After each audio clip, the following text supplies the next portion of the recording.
नमस्कार दोस्तों, कैसे हैं आप सब। मैं सौरभ कुमार ज्ञान गोदाम चैनल में तहे दिल से आप सबों का स्वागत करता हूं, अभिनंदन करता हूं। दोस्तों, आज़ादी के बाद यूं तो हमने कई जंगें लड़ी है।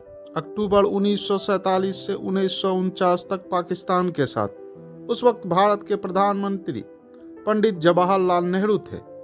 उसके बाद पुनः 1965 में उस वक्त भारत के प्रधानमंत्री लाल बहादुर शास्त्री थे। इसके बाद 1971 में उस वक्त भारत के प्रधानमंत्री श्रीमती इंदिरा गांधी थी और उसके बाद 1999 में उस वक्त भारत के प्रधानमंत्री अटल बिहारी वाजपेयी थे।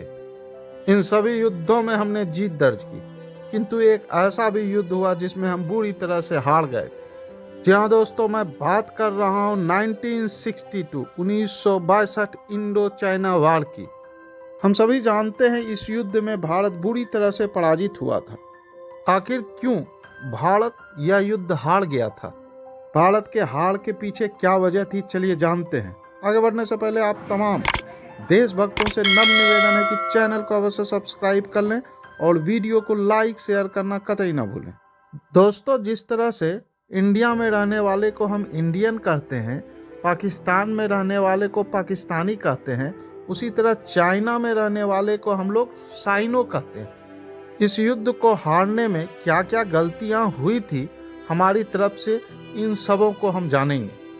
इससे पहले चलिए जानते हैं कि उस वक्त की क्या स्थिति और परिस्थिति थी, क्या कारण थे युद्ध होने के। बात है 1949 की।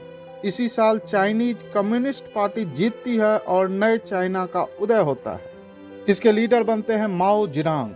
इससे ठीक 2 साल पहले भारत को आज़ादी मिलती है अंग्रेजों से। उस समय इन दोनों देशों में कोई भी किसी भी तरह की दुश्मनी नहीं थी। 1954 में पंडित जवाहरलाल नेहरू चीन यात्रा के दौरान बीजिंग पहुंचते हैं, जहां उनका भव्य स्वागत किया जाता है।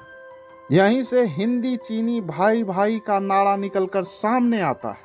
हालांकि उस दौरान भी दोनों देशों में बॉर्डर के कारण हल्के फुल्के विवाद थे, पर दोनों देश इसे शांति से हल करना चाहते थे।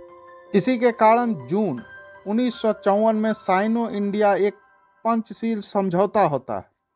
हालांकि उस वक्त भी तिब्बत संबंधी विवाद हल्के फुल्के उठ रहे थे, पर पंडित नेहरू ने इससे समझौता कर लिया, क्योंकि इंडिया को उस वक्त पाकिस्तान से खतरा था, क्योंककि पाकिस्तान उस वक्त अमेरिका से समझौता कर चुका था और उसका अलायंस बन चुका था।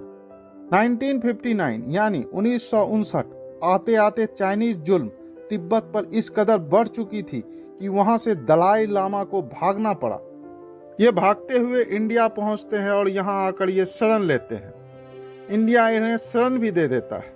इससे चाइना को लगता है कि इंडिया उसे धोखा दे रहा है। उसे लगता है कि इंडिया इंटरनल मैटर पर दखल दे रहा है। यहीं से दोनों में तनाव बनना प्रारंभ होता है। बता दें कि ये दोनों देश एक दूसरे से 4000 किलोमीटर की बॉर्डर एरिया को शेयर करते हैं। इसी बॉर्डर एरिया में मैकमोहन लाइन भी आती है, जो आगे चलकर विवाद का कारण बनता है। उस वक्त चाइना में माओ जेडुंग के बाद दूसरे बड़े नेता का नाम था जोऊ इनलाइन। ये 24 अप्रैल 1960 को इंडिया आते हैं और नेहरू से बात करते हैं, पर दोनों के बीच बातचीत नहीं बनती है। इसके बाद इंडिया अपने बॉर्डर लाइन तक जाकर अपनी जमीन को सुरक्षित करना प्रारंभ करता है। उस वक्त नेहरू जी को ऐसा लगता है कि चाइना इस पे कोई आपत्ति नहीं जताएगी और ना ही आगे चलकर जंग करेगा। इसके बाद चाइनीज भी यही करना प्रारंभ करते हैं और सेम एक्शन लेते हैं। इसके बाद 10 जुलाई 1962 को चाइना की करीब 350 जवान एक इंडियन पोस्ट को घेर लेते हैं। इसके जवाब में इंडियन अपनी बॉर्डर लाइन वाली फॉरवर्ड पॉलिसी को और आगे बढ़ाता है और भारतीय सैनिक को कहा जाता है कि चाइनीज आर्मी को अपने एरिया से पीछे ढकेलें और अगर खतरा महसूस हो तो गोली भी चलाओ। इसके बाद 10 अक्टूबर 1962 की सुबह तकरीबन 8 बजे भारतीय सेना के एक पोस्ट थगला रिड्ज पर हमला कर देता है चाइनीज आर्मी। उस वक्त उस पोस्ट पर लगभग 56 भारतीय जवान मौजूद थे और दूसरी तरफ लगभग 600 चाइनीज सोल्जरों ने हमला बोला था। पहले हमले में तो भारतीय सैनिकों ने किसी तरह खुद को बचा लिया, किंतु दूसरा हमला उसी वक्त ठीक 1.5 घंटे बाद यानी 9:30 बजे किया गया। इसके बाद तीसरा हमला भी किया जाता है और हमें पीछे हटना पड़ता है, क्योंकि काउंटर अटैक करने के लिए ना तो हमारे पास मैन पावर था उस वक्त और ना ही हथियार था। कुछ इस तरह से वार की शुरुआत होती है। इसके ठीक 10 दिन के बाद यानी 20 अक्टूबर 1962 को पूरी तरह से दोनों देशों के बीच वार शुरू हो जाती है। ये था वार किस तरह से शुरू हुई। अब जानते हैं इस युद्ध में हमारे द्वारा क्या क्या गलतियां की गई थी। कहा जाए तो इस युद्ध में हमने कई गलतियां की। पहली गलती, जवाहरलाल नेहरू को लगता था कि चाइना कभी वार नहीं करेगा, जबकि चाइना पूरी प्लानिंग में युद्ध करने के लिए था।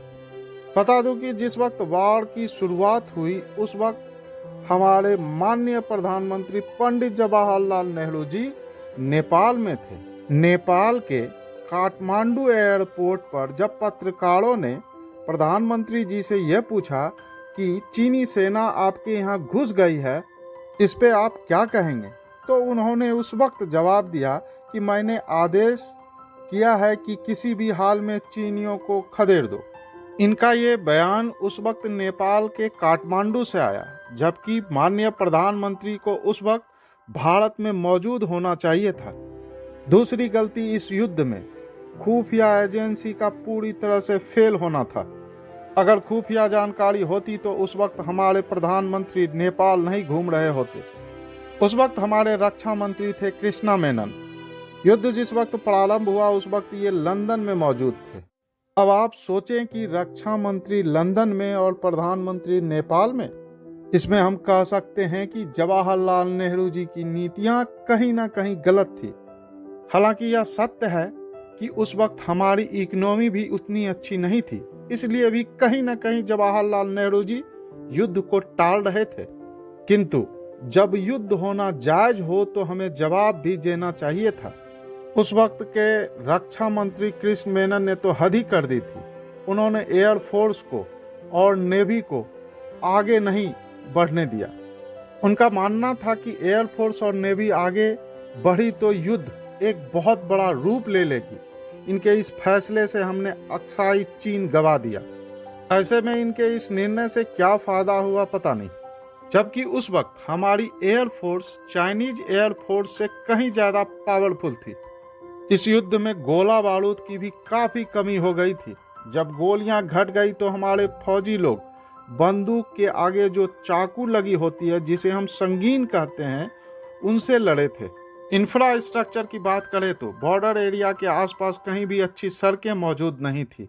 सड़कें ना होने के कारण बैकअप सपोर्ट हमारे सैनिकों को नहीं मिल पा रही थी। जूते भी हमारे सैनिकों के पास कैनवास के थे, यानी कपड़े वाले थे, जबकि चाइनीज आर्मी के पास उस पर प्रॉपर बूट मौजूद था। हमारे सैनिकों के पास ठंडी जगहों में लड़ने और सर्वाइव करने के लिए अच्छे कपड़े भी मौजूद नहीं थे। यह युद्ध लगभग 1 महीने तक चला और 20 नवंबर की रात में चीन ने एक तरफा अचानक से युद्ध विराम की घोषणा कर दी। ऐसा क्यों किया चाइनीज आर्मी ने, यह मैं आपको अगले वीडियो में बताऊंगा। साथ ही यह भी बताऊंगा कि इस युद्ध में भारत की तरफ से कौन कौन से देश सामने आए थे और किन देशों के प्रभाव के कारण चीन ने युद्ध विराम की घोषणा की। 1 महीने तक चले इस युद्ध में ऑफिशियल तौर पे देखा जाए तो 1383 भारतीय सैनिक शहीद हो गए, वहीं मात्र 722 चीनी सैनिक मारे गए। लगभग 4000 भारतीय सैनिकों को चीनियों ने बंदी भी बना लिया। कुल मिलाकर भारत का 32,000 वर्ग मील इलाका चीन के नियंत्रण में आ गया था। तो यह थी जानकारी भारत और चीन युद्ध के। जानकारी अच्छी लगी हो तो चैनल को अवश्य सब्सक्राइब कर लें और वीडियो को लाइक शेयर करना कतई ना भूलें। धन्यवाद।